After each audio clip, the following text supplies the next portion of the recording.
হয় 1952 চনত এই জাজেছ ফিল্ডতে বৰদলৈ ট্ৰফি আৰম্ভ হৈছিলে গুৱাহাটী টাউন ক্লাবৰ তত্বাৱধানত।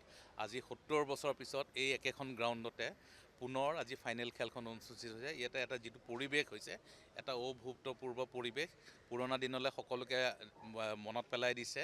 আৰু আমি ভাবোঁ যে বৰদলৈ ট্ৰফিত যিটো এটা কিছুদিনৰ পৰা আমি শুনি আছোঁ যে বৰদলৈ ট্ৰফিত মানুহ নহয়, আজি জজ ফিল্ডত আপোনালোকে 15-20 হাজাৰ মানুহৰ যিটো সমাগম দেখিছে, ইয়ে প্ৰমাণ কৰিলে যে নতুন ফৰ্মেটত যিটো আমি বৰদলৈ ট্ৰফি আৰম্ভ কৰিলোঁ, এইটো এটা ছাকচেছ ষ্টৰী বুলিয়ে ক'ব লাগিব।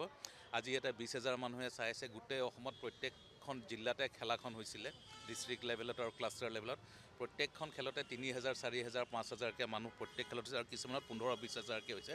চ' মই ভাবোঁ যে এই বছৰ এই যি বৰদলৈ ট্ৰফি হ'ল 34খন জিলাত, য'ত 285টা টীমে পাৰ্টিচিপেট কৰিলে, 610খন খেলা হ'ল, প্ৰায় 20-ৰ পৰা 25 লাখ মানুহে বৰদলৈ ট্ৰফি উপভোগ কৰিছে। এইটো এটা ভীষণ আনন্দৰ বিষয়। তাৰ লগতে আটাইতকৈ গুৰুত্বপূৰ্ণ কথা হৈছে যে বৰদলৈ ট্ৰফিত আমি আণ্ডাৰ-19 ফুটবল প্লেয়াৰসকলক এনকাৰেজ কৰিছোঁ। প্ৰত্যেকটো টিমকে 2জনকৈ আণ্ডাৰ-19ৰ খেলুৱৈ দলত খেলুৱাবলৈ আমি বাধ্য কৰিছোঁ। আৰু তাৰ ফলত কি হৈছে, অসমৰ যিটো ফুটবলৰ গতিবিধি, সেই গতিবিধিটো যথেষ্ট উন্নত হ'বলৈ গৈ আছে। কাৰণ জুনিয়ৰখিনিক আমি প্ৰমোট কৰিবই লাগিব। জুনিয়ৰখিনি যদি আমি ভালকৈ বৰদলৈ ট্ৰফি নিচিনা এটা প্লেটফৰ্ম দিওঁ, তেওঁলোকে উৎসাহিত হৈ ফুটবলক নিজৰ পেছা হিচাপে গ্ৰহণ কৰি আগন্তুক দিনত আৰু ভালকৈ তেওঁলোকৰ কেৰিয়াৰটো গঠন কৰিব পাৰিব। আৰু আজি এটা মাননীয় মুখ্যমন্ত্ৰী আহিলে, আমি মাননীয় মুখ্যমন্ত্ৰী ডক্টৰ হিমন্ত বিশ্ব শৰ্মাৰ লগতে অসম চৰকাৰক ধন্যবাদ জনাইছোঁ। লগতে অসমৰ বিভিন্ন জিলা ক্ৰীড়া সংগঠনসকলক ধন্যবাদ জনাইছোঁ। সকলোৰে প্ৰচেষ্টাত আজি বৰদলৈ ট্ৰফিৰ সফল সামৰণি পৰিবলৈ গৈ আছে। হয় 1952 চনত এই জাজেছ ফিল্ডতে বৰদলৈ ট্ৰফি আৰম্ভ হৈছিলে গুৱাহাটী টাউন ক্লাবৰ তত্বাৱধানত। আজি 70 বছৰ পিছত এই একেখন গ্ৰাউণ্ডতে পুনৰ আজি ফাইনেল খেলখন অনুষ্ঠিত হৈছে। ইয়াতে এটা যিটো পৰিৱেশ হৈছে, এটা অভূতপূৰ্ব পৰিৱেশ, পুৰণা দিনলৈ সকলোকে মনত পেলাই দিছে। আৰু আমি ভাবোঁ যে বৰদলৈ ট্ৰফিত যিটো এটা কিছুদিনৰ পৰা আমি শুনি আছোঁ যে বৰদলৈ ট্ৰফিত মানুহ নহয়, আজি জজ ফিল্ডত আপোনালোকে 15-20 হাজাৰ মানুহৰ যিটো সমাগম দেখিছে, ইয়ে প্ৰমাণ কৰিলে যে নতুন ফৰ্মেটত যিটো আমি বৰদলৈ ট্ৰফি আৰম্ভ কৰিলোঁ, এইটো এটা ছাকচেছ ষ্টৰী বুলিয়ে ক'ব লাগিব। আজি এটা 20 হাজাৰ মানুহে চাইছে। গোটেই অসমত প্ৰত্যেকখন জিলাতে খেলাখন হৈছিলে, ডিষ্ট্ৰিক্ট লেভেলত আৰু ক্লাষ্টাৰ লেভেলত।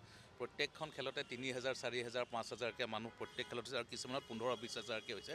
চ' মই ভাবোঁ যে এই বছৰ এই যি বৰদলৈ ট্ৰফি হ'ল 34খন জিলাত, য'ত 285টা টীমে পাৰ্টিচিপেট কৰিলে, 610খন খেলা হ'ল, প্ৰায় 20-ৰ পৰা 25 লাখ মানুহে বৰদলৈ ট্ৰফি উপভোগ কৰিছে। এইটো এটা ভীষণ আনন্দৰ বিষয়। তাৰ লগতে আটাইতকৈ গুৰুত্বপূৰ্ণ কথা হৈছে যে বৰদলৈ ট্ৰফিত আমি আণ্ডাৰ-19 ফুটবল প্লেয়াৰসকলক এনকাৰেজ কৰিছোঁ। প্ৰত্যেকটো টিমকে 2জনকৈ আণ্ডাৰ-19ৰ খেলুৱৈ দলত খেলুৱাবলৈ আমি বাধ্য কৰিছোঁ। আৰু তাৰ ফলত কি হৈছে, অসমৰ যিটো ফুটবলৰ গতিবিধি, সেই গতিবিধিটো যথেষ্ট উন্নত হ'বলৈ গৈ আছে। কাৰণ জুনিয়ৰখিনিক আমি প্ৰমোট কৰিবই লাগিব। জুনিয়ৰখিনি যদি আমি ভালকৈ বৰদলৈ ট্ৰফি নিচিনা এটা প্লেটফৰ্ম দিওঁ, তেওঁলোকে উৎসাহিত হৈ ফুটবলক নিজৰ পেছা হিচাপে গ্ৰহণ কৰি আগন্তুক দিনত আৰু ভালকৈ তেওঁলোকৰ কেৰিয়াৰটো গঠন কৰিব পাৰিব। আৰু আজি এটা মাননীয় মুখ্যমন্ত্ৰী আহিলে, আমি মাননীয় মুখ্যমন্ত্ৰী ডক্টৰ হিমন্ত বিশ্ব শৰ্মাৰ লগতে অসম চৰকাৰক ধন্যবাদ জনাইছোঁ। লগতে অসমৰ বিভিন্ন জিলা ক্ৰীড়া সংগঠনসকলক ধন্যবাদ জনাইছোঁ।